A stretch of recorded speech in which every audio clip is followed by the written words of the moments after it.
Chapter 1. What everyone sees might be a lie. Wait a moment. If I showed you the wealthiest looking person you'd ever see, what if I told you I only have a few dollars in my bank account? Would you believe it? Most people wouldn't. Neither would I. Until I saw that this was true for far more people than I ever imagined. We live in a strange era. People are no longer trying to become rich. They're trying to look rich. And the most terrifying part, the better they get at it, the more genuinely poor they become. Think about it. You open social media. Someone has bought a new car. Another is on vacation in Bali. Someone else is sharing a dinner that cost $150. Another has deliberately placed the watch on their wrist on top of the table. Your brain immediately whispers this to you. I guess everyone is doing better than me. But let me give you a small secret. There are things in that photo that you can't see. The real story is behind the camera. Credit card statements, never-ending installments, constantly postponed bills, and stress at night that nobody sees. Most people aren't growing their wealth. They're only growing the display. And do you know what? The bigger the display gets, the emptier the inside sometimes becomes. When I first noticed this, I was genuinely surprised. Because for years I was taught the same thing. Earn more. Buy more expensive things. Look more successful. Nobody turned around and said this. What if the person you're trying to appear to be is slowly sinking you? This is where the whole game begins. Because our brain works in a very strange way. It becomes happy when you buy a new phone. It becomes happy when you buy a new car. It becomes even happier when people envy you. But this happiness lasts a very short time. Then do you know what happens? To experience the same happiness again, you need something more expensive. And right at this point, you enter a race without realizing it, and the bad news is this. This race has no winner. Because there will always be someone with a more expensive car than you. There will be someone with a bigger house. There will be someone taking more luxurious vacations. The more you try to catch up, the finish line moves a little further away. Perhaps that's why today millions of people, despite earning more, feel poor. SOY. Why do some people get stronger every year on the same salary, while others go deeper into debt as their salary increases? This is exactly what we're going to figure out together in this video. But pay attention. The first sign I'm about to explain is probably a mistake you've made at least once in your own life. And most people realize its true cost only years later. Chapter 2. The most expensive thing you've ever bought. Might not be a car. The other day, I asked myself a strange question. Why do some people not relax more as they earn more? The opposite happens. Income increases. Stress increases too. Then I realized. The problem isn't the money they earn. It's where that money goes first. Think about a payday. A notification comes to your phone. Your salary has been deposited to your account. In that moment, you feel powerful. As if all your problems have been solved. But a few minutes later, your brain starts working. I can finally change that phone now. The time has come to get a new car too. Let me treat myself a little this month. And right here an invisible thief appears. And nobody notices it. Its name, lifestyle inflation. As your salary rises, your life quietly becomes more expensive too. At first, it's not noticed. A coffee. A subscription. A more luxurious restaurant. A slightly more expensive vacation. Then a bigger house, then higher installments. And then you look up and realize, you're now living the life you dreamed of on your old salary. But you feel more trapped than ever. Isn't that strange? You have the things you used to want, but you have no peace. Because people grow their salaries. But they grow their spending faster than their salaries. And nobody notices this. Now let me give you a small example. Think of two people. Both of them earn $110,000 on the same day. The first one says, now I can buy a luxury car. The second one says, now I can double my investment. At first glance, the first person looks more successful. The neighborhood talks about them. Their friends talk about them. Instagram talks about them. But almost nobody notices the second person. Because an investment account doesn't provide photos. Compound returns don't share stories. Financial freedom doesn't take selfies. And this is exactly the trap our brain falls into. Display is visible. Discipline is invisible. But here's what's interesting. What changes life almost always happens on the invisible side. Think of a tree. Everyone sees its fruit. Nobody talks about its roots. Yet what keeps the tree standing is the part below the ground. Money is the same. People see your car. They see your watch. They see your shoes. But they don't see your investment account. They don't see your debts either. And that's why a very big misconception forms. People see others' results, but they don't see the price paid for them. Perhaps that luxury car you see today is actually not a symbol of freedom, but a symbol of being forced to work 36 more months. Perhaps that expensive watch doesn't save you time. On the contrary, it steals years from you. Because you need to work more to be able to pay for it. Once you see things from this perspective, you'll never be able to look at any luxury item the same way again. But there's something more interesting than all of this. What gives truly wealthy people away isn't what they use. It's how they behave. And the behavior I'm about to explain in the next chapter will allow you to understand fake rich people within the first 5 minutes. Chapter 3. There is one thing truly wealthy people don't do. Now I'm going to tell you something interesting. The day I noticed this, my entire way of looking at money changed. Truly wealthy people and people trying to look wealthy don't buy the same things. They don't talk about the same things. They don't even think about the same things. Imagine a setting. Someone starts talking the moment they sit down at the table. I earned this much this month. A new investment is coming. I'm closing a deal. If this works out, life will change. At first it sounds impressive. But if you pay a little attention, you notice something strange. Everything they're talking about hasn't happened yet. It's always future tense. It will happen. I will earn it. It's going to explode. Big things are coming. But why? Because sometimes people aren't talking about the money in their pocket. They're describing the life they wish they had. And do you know what? A person talks most about what they don't have. Someone who is self-confident doesn't constantly say, "I'm very confident." A happy person doesn't try to prove they're happy every day. And a truly wealthy person doesn't constantly talk about their money. Because they have no need to prove it. I've been seeing the same thing for years. People who have real wealth ask more questions. Talk less, listen more. Show less. The opposite kind of people always want to be on stage. And it's not just about money. They talk about their achievements. They talk about the people they know. They talk about the car they drive. As if life is a never-ending commercial. Then something even more interesting happens. You share a small achievement. You say you've gained a new client. The response comes immediately. I did something bigger last month. You say you went on vacation. I stayed twice as long last year. You say you bought a new phone. I'm waiting for the higher model. Have you ever noticed? Some people never listen to your story. They're just waiting for their turn. Because the goal isn't to have a conversation, it's to win the race. But the bad news is this: life is not a race. And the even worse news, this race has no finish line. There will always be someone with a more expensive car than you. There will always be someone with a bigger company.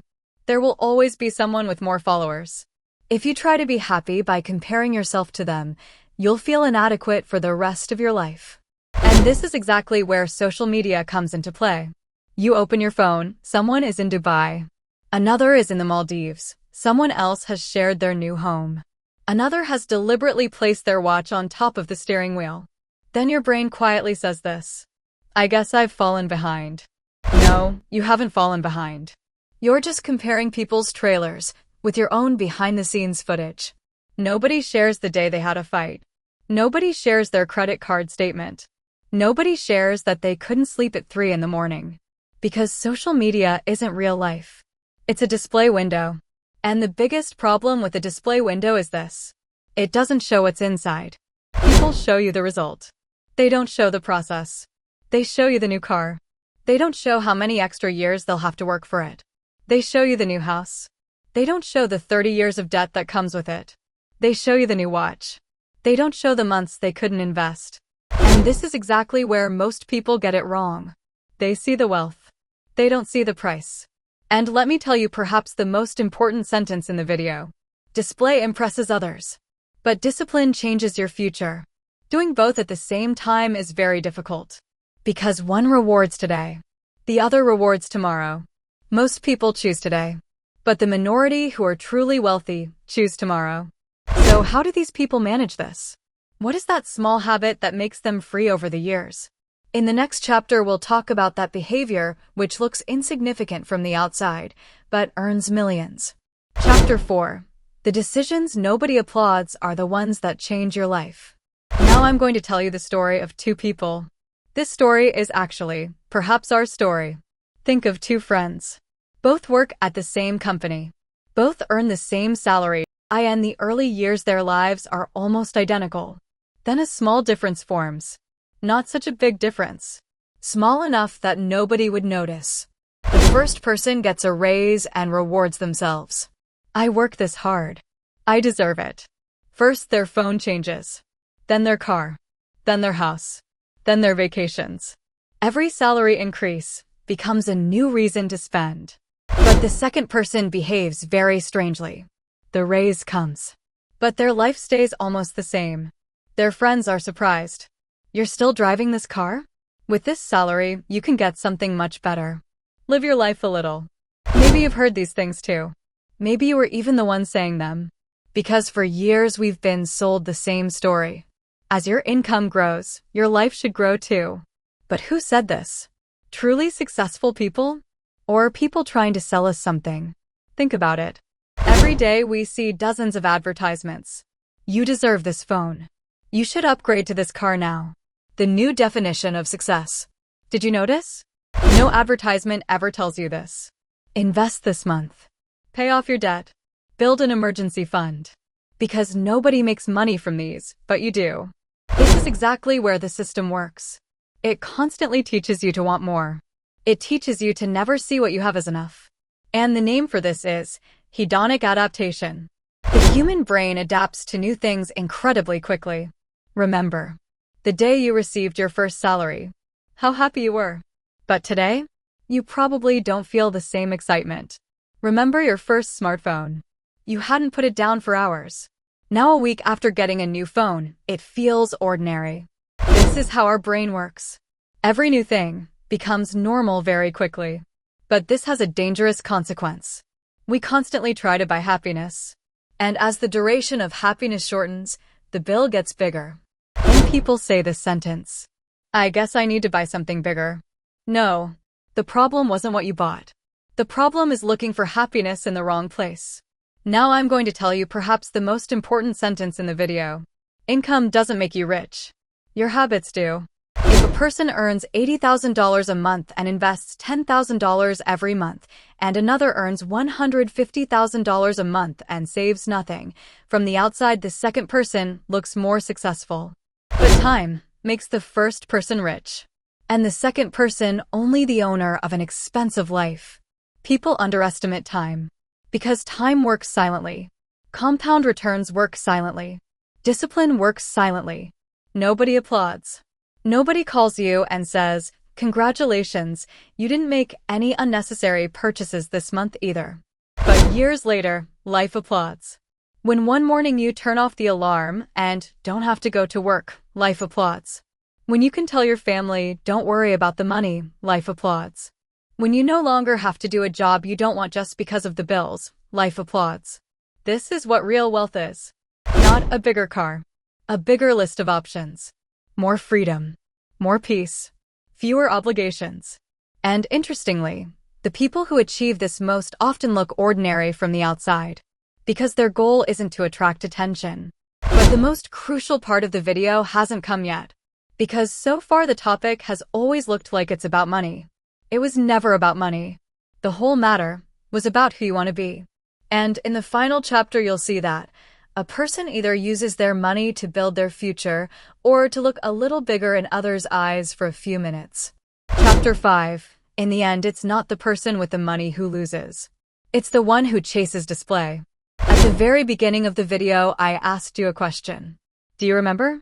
Is everyone who looks rich truly rich? Now you know the answer. No. In fact, sometimes the exact opposite. The people who try to show the most can be the ones trying to hide the most. But here I want to tell you something interesting. This video wasn't actually about other people. It wasn't about you either. It was about us.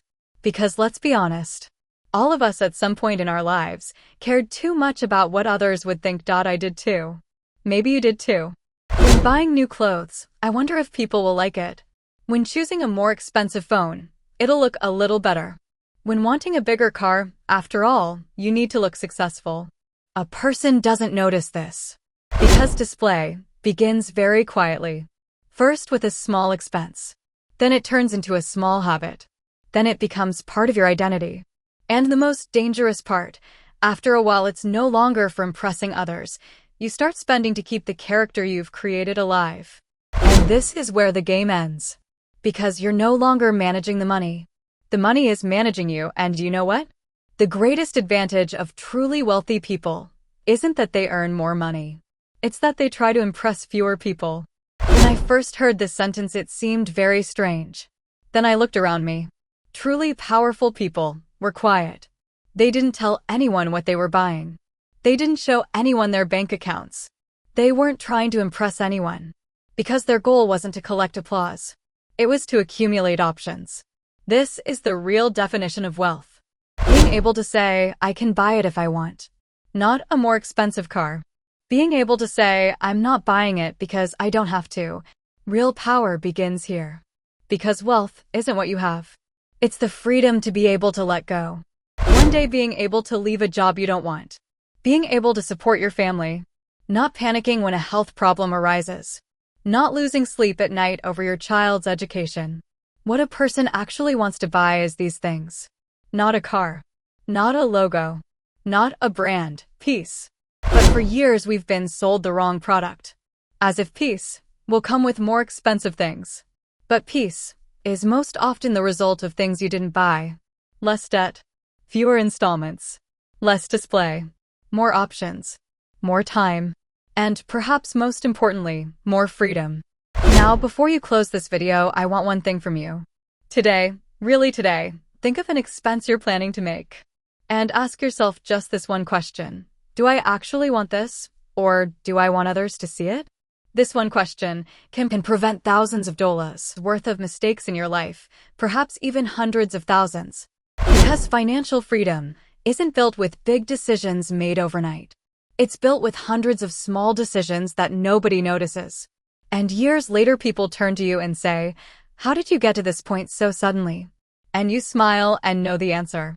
It didn't happen all at once. The decisions nobody applauded, I made them again and again every day. If only one sentence from this video stays in your mind, let it be this. Real wealth is not others thinking you are rich. Real wealth is the day money can no longer manage the decisions in your life. And on that day, not only your money, but your life truly belongs to you. If you found this video useful, write just freedom in the comments. This one word will show that everyone watching the video has noticed the same truth. And don't forget to subscribe to the channel so you don't miss the content that breaks the mold about real wealth, investment, and financial freedom. Because our goal here isn't to look rich, it's to truly be free.